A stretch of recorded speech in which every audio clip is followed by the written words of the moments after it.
வணக்கம். இன்னைக்கு வாமனாவில் தூய்மை பணியாளர்களின் போராட்டம் பற்றி தான் இந்த காணொளியில் நாம் பார்க்க போகிறோம். கடந்த எடப்பாடி ஆட்சியில் ஒற்றுமையாக இருந்த போராளிகள் இப்போ திமுக ஆட்சியில் இரண்டாக பிரிந்து கிடக்கிறார்கள் அப்படிங்கிற உண்மையை எந்த ஊடகமும் சொல்லலை. நான் அதை கண்டுபிடிச்சிட்டேன். அதாவது கடந்த மாதம் மதுரை நீதிமன்றத்தில் ஜிஆர் சுவாமிநாதனை எதிர்த்து அட்டகாசம் செய்த அட்டூழியம் செய்த மக்கள் அதிகாரம் அமைப்பை சேர்ந்த வாஞ்சிநாதனின் தலைமையில், வாஞ்சிநாதனோட யாரெல்லாம் இருக்கிறது, கொளத்தூர் மணி, சுபவீர பாண்டியன், அப்புறம் இந்த அறக்கழகம் பசுமன் பாண்டியன், இந்த மாதிரி குரூப்பெல்லாம் வாஞ்சிநாதனோட இருக்குது. இன்னொரு குரூப் யார் அப்படின்னு சொல்லி பார்த்திங்கன்னா, இந்த நீலம் சேனல்லாம் சொல்கிறாங்க, நீலம் பண்பாட்டு மையம் அப்படி இப்படின்னு. அறம் திரைப்படத்தின் இயக்குனர் கோபி நயினார் அவர் கொஞ்ச நாளைக்கு முன்னாடி பிரிஞ்சு வெளியில் வந்துட்டார். அவருடைய தலைமையில், அவருடைய அன்புக்கு கட்டுப்பட்டு ஒரு குரூப் இருக்குது. அந்த கோபி நயினார் கீழே தான் இந்த வளர்மதியெலாம் வர்றாங்க. நேற்று வளர்மதியை கைது பண்ணாங்க இல்லையா, இடதுசாரி சிந்தனை உள்ள போராளி வளர்மதி. அதாவது அந்த வளர்மதின்ற பெண் மேலே 2017 குண்டாஸ் கூட போடப்பட்டது எடப்பாடி ஆட்சியில். வளர்மதி, அதற்கு பிறகு திருமுருகன் காந்தி, அதற்கு பிறகு அந்த ராஜஸ்தான்கார ஒருத்தர் இருப்பானே, அவன் பேருன்னு தமிழே சரியாக ஒழுங்காக உச்சரிக்க வராது, ஃபியூஸ் மானுஸ், இவங்கெல்லாம் ஒரு டீம்.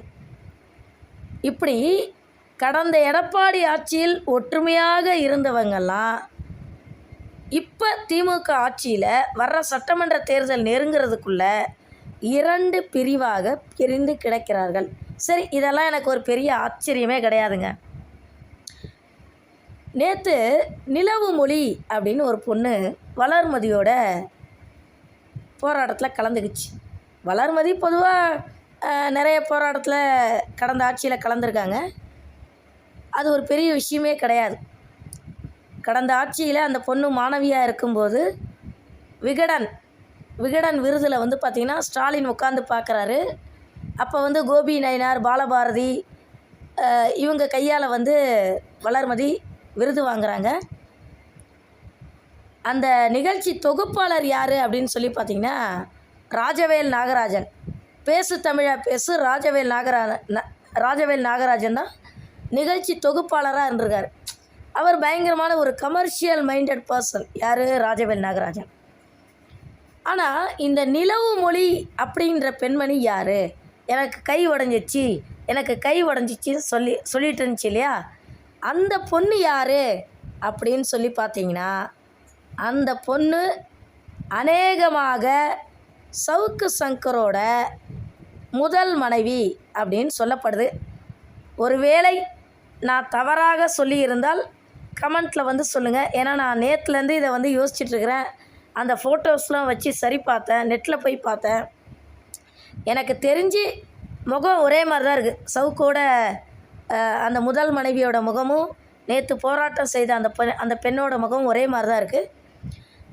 சவுக்கோட முதல் மனைவி நிலவு மொழி செந்தாமரை, அந்த பொண்ணு வழக்கறிஞர், இந்த பொண்ணு வழக்கறிஞர், முகஜாடை ஒரே மாதிரி தான் இருக்குது. ஆனால் நான் உட்பட எல்லாருக்குமே வியப்பான ஒரு செய்தி என்ன அப்படின்னு சொல்லி கேட்டிங்கன்னா, இந்த பொண்ணு எப்படி வளர்மதி டீமோடு போய் சேர்ந்தது அப்படின்றதான் எங்கள் எல்லாருக்குமே ஒரு கேள்விக்குறி மற்றும் ஆச்சரியமான ஒரு விஷயம். சரி, நான் அப்புறம் யோசித்து பார்த்தேன்.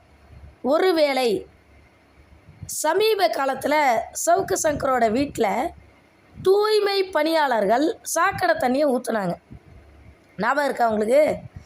இருக்கிறதுலே ஒரு தரமான சம்பவம் எது அப்படின்னு சொல்லி பார்த்தீங்கன்னா, சவுக்கு சங்கர் வீட்டில் சாக்கடை தண்ணியை ஊற்றுனது தான். நிறைய பேர் அதுக்கு கண்டன குரல்லாம் தெரிவிச்சிருந்தாங்க. ஆனால் என்னை பொறுத்த வரைக்கும் சவுக்கு சங்கரை எனக்கு தனிப்பட்ட முறையில் பிடிக்காது. ஏன்னா அதுக்கு நிறைய காரணங்கள் இருக்குது. அதை நான் இந்த வீடியோவில் சொல்ல விரும்பல, அதுக்கு தனியாக வீடியோ போட்டுக்கிறேன். சவுக்கு சங்கர் வீட்டில் தூய்மை பணியாளர்கள் சாக்கடை தண்ணியை ஊற்றுறாங்க. ஒருவேளை இந்த நிலவு மொழி சவுக்கு சங்கரோட முதல் மனைவியாக இருந்திருந்தால் அந்த தூய்மை பணியாளர்கள் சாக்கடை தண்ணியை ஊற்றின காரணத்துக்காக சந்தோஷப்பட்டிருக்கலாம் அப்படின்றது என்னுடைய கருத்து. அந்த நன்றி கடனுக்காகத்தான் தூய்மை பணியாளர்களுடைய போராட்டத்தில் நிலவு மொழி ஒருவேளை கலந்திருக்க வாய்ப்பு இருக்கிறது. இன்னொன்று, வளர்மதியும் அடிக்கடி கோர்ட்டுக்கு போகிற ஒரு பெண்மணி, நிலவு மொழியும் நீதிமன்றத்தில் வழக்கறிஞராக இருக்கிறதுனால இவங்க 2 பேருக்கு இடையில் தொடர்பு ஏற்பட்டிருக்கலாம்னு நினைக்கிறேன் நான். இன்னொன்று, உங்கள் எல்லாருக்குமே தெரியும், செல்வ பெருந்தகைக்கும் சவுக்கு சங்கருக்கும் சுத்தமாகாது. செல்வ பெருந்தகையும் சேகர் பாபுவும் தூண்டி விட்டு தான் எங்கள் வீட்டில் மலம் கலந்த சாக்கடை தண்ணியை ஊற்றிட்டாங்க அப்படின்னு சொல்லிட்டு சவுக்கு சங்கர் குற்றச்சாட்டு வச்சுருந்தார். சரி, இந்த இடத்துல இன்னொரு முக்கியமான தகவலையும் உங்கள்கிட்ட நான் பகிர்ந்துக்க விரும்புகிறேன். தூய்மை பணியாளர்களுக்கு 23,000 தான் சம்பளம். இனி அது 16,000 குறைக்கப்பட போகிற செய்தியை கேட்டு தான் இவங்க எல்லாருமே அந்த ராம்கி நிறுவனத்துக்கு எதிராக அவங்க போராட்டம் பண்ணிகிட்ருக்காங்க. இந்த இடத்துல என்னுடைய ஒரு ஆலோசனை என்ன அப்படின்னா, கடந்த எடப்பாடி ஆட்சியில் எம்எல்ஏக்களுக்கு வெறும் 55,000 தான் சம்பளம். எடப்பாடி தான் இந்த எம்எல்ஏக்கள்லாம் என்ன பிடுங்குறாங்கன்னு தெரியாமல் 1,05,000 சம்பளத்தை உயர்த்தி கொடுத்தாரு.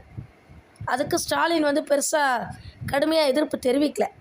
இப்போ இவங்க என்ன சொல்கிறாங்க, தூய்மை பணியாளர்களுக்கு 23,000 சம்பளம், அதை நாங்கள் 16,000 கொடுத்தாலும் அவங்களுக்கு ஒன்றும் பெரிய பாதிப்பு இல்லை அப்படிங்கிறது ஆட்சியாளர்கள் மற்றும் அதிகாரிகளுடைய கருத்து.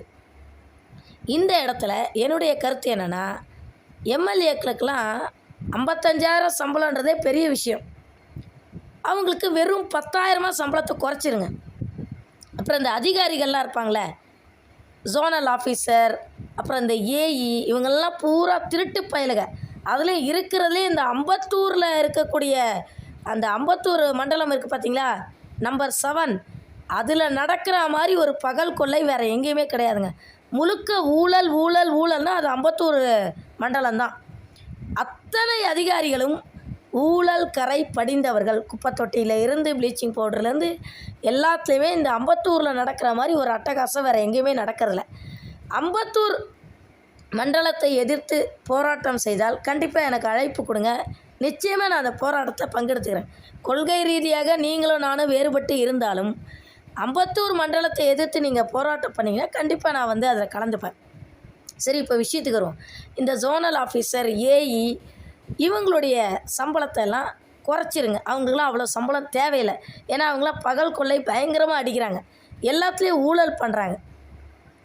அதே போல் இந்த தூய்மை பணியாளர்களுடைய போராட்டத்தில் சீமானும் விஜயும் சிறப்பாக பங்கெடுத்திருக்கிறார்கள். கடந்த கொரோனா பீரியடில் கூட விஜயோடைய ரசிகர்கள் அதாவது தாவேக கட்சி ஆரம்பிக்கிறதுக்கு முன்னாடி விஜயோட ரசிகர்கள் தூய்மை பணியாளர்களுக்கு நிறைய நல்லது செஞ்சுருக்கிறாங்க. அவங்களுடைய பாதங்கள்லாம் கழுவி விட்டு அவங்களுக்கு தேவையானதெல்லாம் அவங்களுக்கு கொரோனா காலத்தில் செஞ்சுருக்கிறாங்க.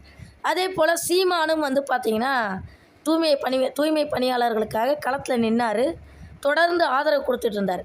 ஆனால் எதிர்க்கட்சி தலைவராக இருக்கக்கூடிய எடப்பாடி சுத்த வேஸ்ட்டு. எடப்பாடி மட்டும் கிடையாது, அதிமுகவே டோட்டல் வேஸ்ட்டு.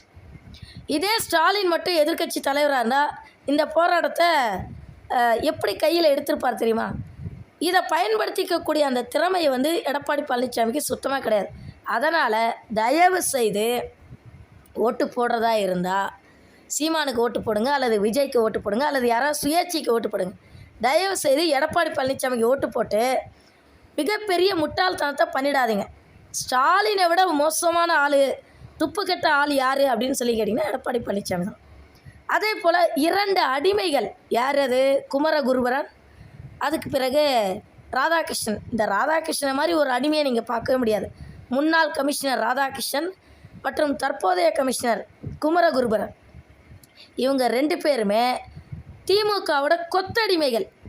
இந்த 2 அதிகாரிகளை வச்சு திமுக தொடர்ந்து நல்லா கொள்ளையடிச்சிட்ருக்கு. அதனால் பொதுவாகவே இந்த 2 அதிகாரிகள் நான் எப்போவுமே மதிக்கிறதே கிடையாது. அதுலேயும் இருக்கிறதுலே நம்பர் 1 கொத்தடிமை யார் அப்படின்னு சொல்லி கேட்டிங்கன்னா ராதாகிருஷ்ணன் தான். பார்க்குறதுக்கு ரொம்ப நல்ல புள்ள மாதிரி தெரியும். ஆனால் எனக்கு தான் தெரியும் ராதாகிருஷ்ணன் ஒரு வேஸ்ட் ஃபெலோ அப்படின்றது. அதே போல் அமைச்சர் நேரு, நகர்ப்புற அமைச்சராக இருக்கக்கூடிய நேருவோட சம்பளத்தில் கை வச்சுருங்க. அதற்கு பிறகு பெரியசாமி, ஊரக வளர்ச்சித்துறையில் இருக்கக்கூடிய பெரியசாமியோட சம்பளத்தில் கை வச்சுருங்க. இந்து சமய அறநிலையத்துறை அமைச்சராக இருக்கக்கூடிய சேகர் பாபுவோட சம்பளத்தில் கை வச்சுருங்க. எம்எல்ஏக்களோட சம்பளத்தெல்லாம் 10,000 ஆக்கிருங்க. மாநகராட்சி அதிகாரிகள் இருக்காங்களா, ஜோனல் ஆஃபீஸர், ஏஇ, இவங்களுடைய சம்பளத்தெல்லாம் குறைச்சிட்டு அந்த சம்பள பணத்தை வச்சு தூய்மை பணியாளர்களுக்கு கூடுதலாக சம்பளம் போடுங்க, வழக்கமான 23,000 சம்பளத்தை கொடுங்க அப்படின்னு சொல்லிவிட்டு அதுக்கு தொடர்ந்து எல்லோரும் போராடுங்க. அந்த மாதிரி ஒரு போராட்டம் பண்ணிங்கன்னா கண்டிப்பாக நானும் கலந்துப்பேன் அப்படின்னு சொல்லி இந்த காணொலியை முடிச்சுக்கிறேன். நன்றி, வணக்கம்.